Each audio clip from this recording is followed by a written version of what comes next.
Sir మీరు నాకన్నా వయసులో పెద్దే కదండి. అవును. కానీ నేనే పెద్దగా కనబడుతున్నాను కదండి. ఇప్పుడు నాకేంటంటే నాకేం మన్మధుడనే బిరుదు నాకు తెచ్చుకోవాలని లేదండి. బట్ నా పని నేను సక్రమంగా చేసుకోవడానికి ఫిట్నెస్ అనేది అవసరం కదండి. అవసరం. అది వెంటనే ఒక ట్యూన్ కంపోజ్ చేసి అలసిపోయి పడుకోవడం లేకపోతే నిద్ర రావడం ఇవన్నీ ఫిట్నెస్ కాదు కదండి అది. So only in the interest of health and fitness మనం ఇంకొంచెం లాంగివిటీ కానండి లేకపోతే సక్రమంగా బ్రెయిన్ బాడీ పనిచేయడానికి మీరు ఆల్రెడీ ఆ ఫిట్నెస్ సాధించిన వ్యక్తిగా మీరు ఏం చెప్తారండి? మీరు అంటే ఇక్కడ సైకిల్ కనబడుతుంది, సైకిల్ తొక్కమంటారా రోజు? యాక్చువల్గా మీరు తొక్కట్లో మీరు కూర్చున్నారు కూర్చున్నాను. అది కాదండి, సైకిల్ తొక్కి అది చేసేది ఇది కాదండి. వాట్ ఎవర్ నేను తెలుసుకుంది. మీరు ఈవినింగ్ నైట్ డిన్నర్ తినరండి నాకు తెలిసి? తింటానండి. తింటారండి? I have dinner. Only thing early dinner by 7 o'clock. Rice తింటారండి? రైస్ తింటానండి, సాలడ్స్ తింటాను, రైస్ తింటాను, చికెన్ తింటాను, ఫిష్ తింటా, అన్నీ ఉంటాయండి. సినిమాలో అయితే చేపల పులుసు తిన్నారండి. మీరు తింటుంటే నాకు నోరు ఊరిందండి. అది నిజంగా బాగుందండి. అక్కడే ఫ్రెష్గా బట్టి తీసుకొచ్చారు. మన యూనిట్ వాళ్ళు ఉండారు. యూనిట్ వాళ్ళు ఉండారు, ఫ్రెష్గా ఉంది. కమింగ్ బ్యాక్ టు ఈ పాయింట్, రెండో మూడో టిప్స్ చెప్పమంటే ఏం చెప్తారు? టిప్స్ ఏం లేదు, వే ఆఫ్ లైఫ్. అది ఆ ఫిట్నెస్ కానీ అది కానీ ఏమండి, నేను ఇవాళ ఆఫ్టర్నూన్ కావాలంటే నాతో భోజనం చేయండి, శుభ్రంగా ఓన్లీ థింగ్ వైట్ రైస్ తిన్నా, ఇంత బ్రౌన్ రైస్ తింటాను, నెయ్యి వేసుకుంటా, మన ఆకుకూరలు ఒక 3 తింటాను, ఒక చికెన్ కానీ ఫిష్ కానీ అన్నీ తింటాను, పెరిగేసుకుంటా, పచ్చడి తొక్కు పచ్చడి తింటా, కడుపు నిండా తింటానండి. బేసిక్గా డిప్రైవ్ అవ్వరండి. డిప్రైవ్ మాత్రం చేయనండి నా బాడీని ఫుడ్ గురించి. Only thing there is something called exercise. I do workout. తిన్న క్యాలరీస్ కొంచెం బంద్ చేయాలి. బంద్ చేయాలంటే మార్నింగ్ వర్కౌట్ చేసేస్తానండి, మెటబాలిజం హైకి వెళ్ళిపోతుంది. అది రోజంతా ఉంటుంది. మెటబాలిజం హైలో ఉందంటే బర్న్ చేస్తూనే ఉంటుందండి ఇలా కూర్చున్నప్పుడు కూడా. దిస్ ఆల్మోస్ట్ 35 years నుంచి జరుగుతుందండి. సో దాని మూలంగానండి, ఇంక వేరేది ఏమీ లేదు. రోజు ఒక 2 రౌండ్లు వేసుకుంటా. రోజు నేను సమ్ స్వీట్ లేకుండా పడుకోలేను, నిద్రపడదు. నైట్ స్వీట్ తింటారండి? నైట్ తింటానండి స్వీట్, పడుకోలేనండి. మీ ఆహార అలవాట్లు ఏంటండి? మీరు డిక్షనరీ ఉందండి మీ దగ్గర? చాలా ఉంటాయి. ఒకటేంటి, ఊళ్ళో ఉన్న డిక్షనరీలు మీ ఇంట్లోనే ఉంటాయి. ఏ డిక్షనరీ ఎప్పుడు పనికి వస్తుందో అని మీకు అని చెప్పి నాకు మాండలిక పదకోశాలు ఇచ్చారు కొన్ని. ఈ బుక్ ఫేర్ జరిగినప్పుడు అక్కడ వెళ్తుంటాను. సో మీరు డిక్షనరీలో ఐ అనే అక్షరం మీదకి వెళ్ళండి. ఇంగ్లీష్ డిక్షనరీలో ఐలో మీకు ఇండిసిప్లిన్ అని ఉంటుంది. దానికి మీనింగ్ కీరవాణి అని రాస్తుంది. ఇన్ ఫుడ్ కదండి, ఫుడ్. అవునండి, ఇండిసిప్లిన్కి మీనింగ్. నేను మన అకాడమీ ఈవెంట్కి వెళ్ళినప్పుడు మేము అందరం ముందు రోజు ఒక పార్టీ ఇచ్చారు అందరూ, మన పిఆర్ టీమ్కి. కీరవణ్ గారు, నేను, అందరం రాజమౌళి అందరం పార్టీలో ఉన్నాము. అప్పుడు కీరవణ్ గారు ఒక బ్రెడ్ ముక్క సగం కంటే ఎక్కువ తినబోతుంటే వాళ్ళందరూ వచ్చి వారించారు. బ్రెడ్ తినేవాళ్ళ బ్రెడ్ ముక్క ఆయన ఫుడ్ నైట్ బ్రెడ్ తింటున్నా కూడా ఫుడ్ తినకూడదని అందరూ వచ్చి, రాజమౌళి గారు వచ్చి అన్న ఇంతే, ఇంకా ఇంత తినకూడదు అన్నారు. ఎక్కడండి? మనం ముందు రోజు పార్టీలో 11th రోజు పార్టీ అయింది. బ్రెడ్ తింటుంటే బ్రెడ్ కూడా ఇది ఎక్కువ తినకూడదు అని రాజమౌళి గారు వచ్చి వారించారు. రోజులను చూసుకుంటారు అట్లా. ప్రతిసారి వాళ్ళు ఉండరు కదా, అది కష్టం కదండి. అది అక్కడ ఏం తిన్నారండి మీకు బాగా? మన వంటలో అన్ని అంటే ఇష్టం కదా. యూఎస్లో అన్ని రకాలు దొరుకుతాయి కదండి. ఓహో, అది తెప్పించుకున్నారా? నాకు నూడిల్స్ అంటే చాలా ఇష్టం అండి. నూడిల్స్ అంటే బాగా, కానీ అది మోస్ట్ అన్హెల్దీ అండి. ఇది మ్యాగీ నూడిల్సా? అంటే మోస్ట్లీ మ్యాగీ అండి.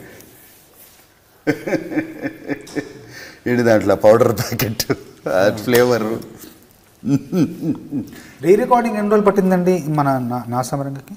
మామూలుగా మీరు మిగతా సినిమాలు చేసే ఫాస్టెస్ట్ అండి ఈ మధ్యకాలంలో ఫాస్టెస్ట్ కదండి.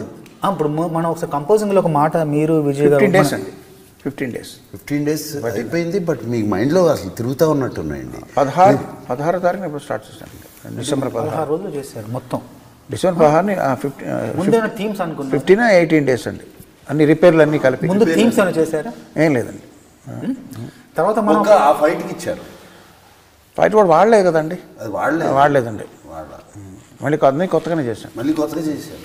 కానీ నేను కిరణ్ గారిని 28 ఏళ్ళుగా చూస్తున్నాను కదా, 29 ఏళ్ళుగా. ఇప్పుడు ఈ మధ్య ఇంకా స్పీడ్ అయిపోయారు, చాలా స్పీడ్. కంపోజ్ చేయడం కానీ, రికార్డ్ చేయడం కానీ, రికార్డింగ్ చూస్తారా 15-16 రోజులు అంటున్నారు. ఏం లేదండి, ఆయన బాడీని పదుల్లో పెట్టుకోకపోయినా మైండ్ మాత్రం పదుల్లో పెట్టుకున్నారు, అది రన్ అవుతుంది. అర్థమైందండి. మేము చిన్న చిన్న కరెక్షన్స్ అట్లా అయిపోతుంది. మేము ఆలోచించేలోపే పని అయిపోతుంది. అంత వేగం. Is understanding it right away. నాకు ఒక క్వశ్చన్ ఉంది బోస్ గారు. నాగార్జున గారు యాజ్ ఎ ప్రొడ్యూసర్గా కూడా ఆయన బాగా ఇది కదండి, ఎక్స్పీరియన్స్డ్ కదండి. సో ప్రొడ్యూసర్ నాగార్జున గారు ఎదురుగా మిమ్మల్ని క్వశ్చన్ అడుగుతాను. మామూలుగా ఒక రైటర్గా 2 అడ్వాంటేజ్లు చెప్తానండి మీకు. సింగిల్ కార్డ్ అనేది ఒక ఫ్యాసినేషన్ ఉంది రైటర్స్కి, అందరికీ ఉంటుంది కదండి. ఉంటుందండి, మొత్తం పేరు. సో సింగిల్ కార్డ్లో ఉండే అడ్వాంటేజ్ ఏంటంటే, నాసామిరంగ సినిమా తీసుకోండి. నాసామిరంగ సినిమాలో పాటలన్నీ నేనే రాశాను, అది రేపొద్దున సూపర్ హిట్ అయితే చూసారా నేనే రాశాను గర్వంగా మీసం మెరేసి చెప్పుకోవచ్చు, మొత్తాన్ని నేనే అని ప్రాజెక్ట్ని ఓన్ చేసుకోవచ్చు. అది అడ్వాంటేజ్ అండి. అలా కాకుండా నేను 2 రాశాను అనుకోండి. సపోజ్ నాసామిరంగాలో 6 పాటలు ఉంటే 6 రైటర్లు రాశారనుకోండి. రామజోగి శాస్త్రి గారు ఒకటి, మీరు ఒకటి, నేను ఒకటి, శ్రీమన్ ఒకటి, ఇలాగ ఊళ్ళో ఎవరు ఉన్నారో 6 రాశారు. రాసినప్పుడు వీళ్ళందరికన్నా నా పాట షైన్ అవ్వాలి, కానీ ఒక కాంపిటేటివ్ స్పిరిట్ ఉంటుంది. ఆ కాంపిటేటివ్ స్పిరిట్ని మీరు అది కూడా ఎంజాయ్ చేయొచ్చు యాజ్ అ రైటర్. ఎవరన్నా చూసారు నాది బాగా వచ్చింది, నేను ఇంకా వాళ్ళకన్నా నేను బాగా నిరూపించాలి అనేది ఉంటుంది. అదొక కండిషన్. ఆ కండిషన్ మీరు ఎంజాయ్ చేయొచ్చు. ఈ రెండిట్లో మీరు ఏది బెటర్ అనుకుంటారు? అందులో ఒక అడ్వాంటేజ్, ఇందులో ఒక అడ్వాంటేజ్ ఉంది. సింగిల్ కార్డ్లో ఎక్కువ సంతోషం కలుగుతుంది. సింగిల్ కార్డ్ ఎక్కువ మొత్తం నేనే పాటలు సినిమాని అర్థం చేసుకునే విధానం, సినిమాని చూసే విధానం, పాటలు రాసే విధానం, గ్రేడేషన్ కావచ్చు. ఒక పాట ఇలా ఉంది, ఇంకో పాట ఇలా ఉంటే బాగుంటుందని, అలా ఒక సినిమా అంతా నాదే అన్న ఒక భావన, సినిమా విజయంలో రెండో ఫీలింగ్ మీకు ఇష్టం లేదు? రెండో ఫీలింగ్ కూడా తప్పదు. ఎందుకంటే అలా కూడా మీసం వెళ్ళే సందర్భాలు చాలా ఉన్నాయి. నా పాట హిట్ అయిన సందర్భాలు ఉన్నాయి, సంతోషపడిన సందర్భాలు ఉన్నాయి. అది కూడా మనకు ఒక రకంగా ఉపకరించిన, అది కూడా మీకు ఉత్తేజాన్ని ఇస్తుంది. కానీ మొత్తం పాటలు రాస్తే ఇది నాది, నా భావన, నా చిత్రం, నాది, నేను ఆ మూల స్తంభంలో నేను ఒక్కడే ఉన్నాను. స్టూడెంట్ నెంబర్ 1కి మీరు ఎలా రాసినట్టున్నారు? మొత్తం పాటలు స్టూడెంట్ నెంబర్ మొత్తం పాటలు మనకి చాలా ఉన్నాయి కదా. చాలా కిరణ్ గారి కలయికలో చాలా పాటలు, ఇద్దరం చాలా మంచి పాటలు. ఆ ప్రయాణం ఎప్పుడు కూడా మధురమైనది. మీకు కూడా ప్రొడ్యూసర్ నాగార్జున గారు ఎందుకన్నానంటే, నెక్స్ట్ టైం ఆయన అది గుర్తుపెట్టుకుంటా, సింగిల్ కార్డ్ అని మొత్తం 6 మీరే రాయాలండి, కొంచెం తగ్గించండి అంతే కదండి. ప్రీ రిలీజ్ ఈవెంట్లో మీరు చేసిన మంచి పని ఏంటంటే, మ్యూజిక్ డైరెక్టర్ని పక్కన పెట్టండి, ఏ దేశపు చూసినా ఏముంది గర్వకారణం అన్నట్టు, ఏ ప్రీ రిలీజ్ ఈవెంట్లో అయినా, ఆడియో ఫంక్షన్ అయినా రైటర్కి అంత గౌరవం ఇవ్వరండి. ఎప్పుడో గుర్తొస్తే పిలుస్తారు ఈ పాటలు.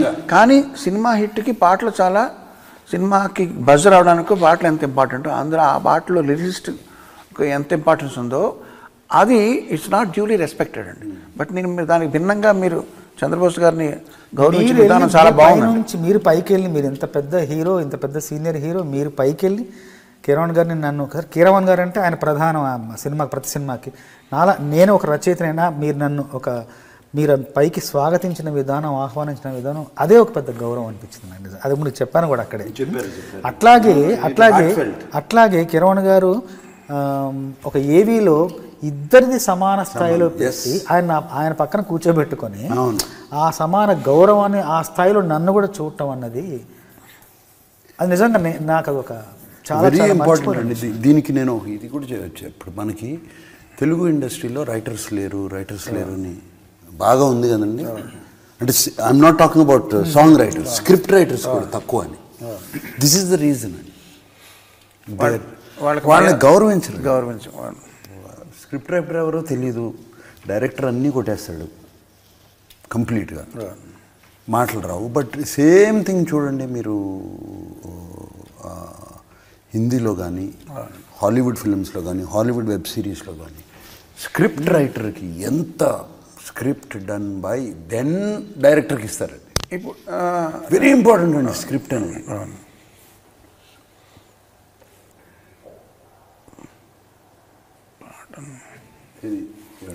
నేనేదో చెప్తున్నానండి, మీరు మీరు ఏమన్నారు, దీని ముందర ఏమన్నారండి? దీని ముందు అది ఇద్దరు కలిపి ఒక వీడియో కాదండి, రైటర్స్ గురించి వీడియో కానీ మేము ఇన్వైట్ చేసిన విధానం కానీ అది బాగుంది, మంచి. నాగార్జున గారు ఎటికెట్ అనే దానికి తెలుగు ఏంటండి? ఎటికెట్ సంస్కారమేనండి, కరెక్ట్గా. ఇప్పుడు ఒక సినిమాకి నేను మెడ్రాస్లో ఉన్న రోజుల్లో నాగార్జున గారు ప్రొడ్యూసర్గా అన్నపూర్ణ స్టూడియోస్ బ్యానర్ మీద ఒక సినిమా చేయాలని ఎవరో నాకు ఫోన్ చేశారండి. నేను అంతా అయిపోయింది, మాట్లాడిపోయి నేను సరేనండి, నేను డేట్లు కూడా ఇచ్చానండి. తర్వాత మీరు నాకు ఫోన్ చేశారు, నేను రికార్డింగ్లో ఉన్నానండి. నేను ఫోన్ చేసి, నేను నాగార్జున గారు మాట్లాడుతానండి, నేను సో అండ్ సో మూవీకి మీరు నాకు మ్యూజిక్ చేయాలి అంటే, నేను ఆల్రెడీ చెప్పానండి, ఓకేనా వచ్చాను. లేదు, నేను యాజ్ ప్రొడ్యూసర్గా నేను అడగాలి కాబట్టి నేను చేస్తున్నాను యాజ్ అ ఫార్మాలిటీ అని నేను ఆశ్చర్యపోయానండి అప్పుడు, ఇలా కూడా చేస్తారని చెప్పి. సో ఫార్మాలిటీ అనేది చాలా అవసరం అండి. ఇన్ఫార్మల్గా ఎప్పుడు ఉండాలి, ఫార్మల్గా ఎప్పుడు ఉండాలని మనకి మన పెద్దలు చెప్తారు ఇంట్లో. సో ఈ ఫార్మాలిటీని పాటించడం అనేది ప్రతి వాళ్ళు చేస్తే కనుక ఈ ఒక శాఖని తక్కువ గౌరవించడం, ఒక శాఖని అన్యూగా ఎక్కించడం అనేది జరగమండి. అది ఇంపార్టెంట్. ఎటికెట్ నేర్చుకోవాల్సిన అవసరం ఉంది. Etiquette culture basic. మీకు ఒకటి చెప్తానేనండి, నేను పేర్లు చెప్పను, నాకన్నా మా అబ్బాయికి మంచి ఎటికెట్ అలవాటైంది నా భార్య పెంపకం వల్ల అని నేను చాలా గర్వపడుతున్నానండి. టాపిక్ వచ్చింది భైరవ్కి ఒక ప్రొడ్యూసరు ఏదో సినిమా చేయమని అడిగి, వాడు అలా చేశాడు, వాడు లాస్ట్ సినిమాకి వాడు అలా చేశాడు, వీడు ఎలా చేశాడు అని వేరే మ్యూజిక్ డైరెక్టర్ని వీడు అంటూ మాట్లాడడం మొదలెట్టాడండి. భైరవ్ కథ విని ఇంటికి వచ్చి, నేను ఆ సినిమా చేయట్లేదని, సారీ అండి, మీ సినిమా నేను చేయను. ఆడికి ఇంకా ఏమీ పేరు రాలేదు, ఆడికి ఏం సరిగ్గా సక్సెస్ పెద్ద ఏం లేదు, ఇప్పుడే పైకి వస్తున్న మనిషి, పెద్ద మెగా హిట్లు ఏం లేవు.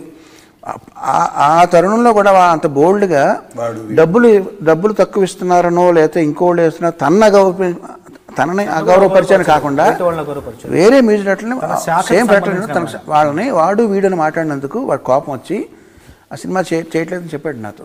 నాది పెద్ద షాక్ అండి నాకు.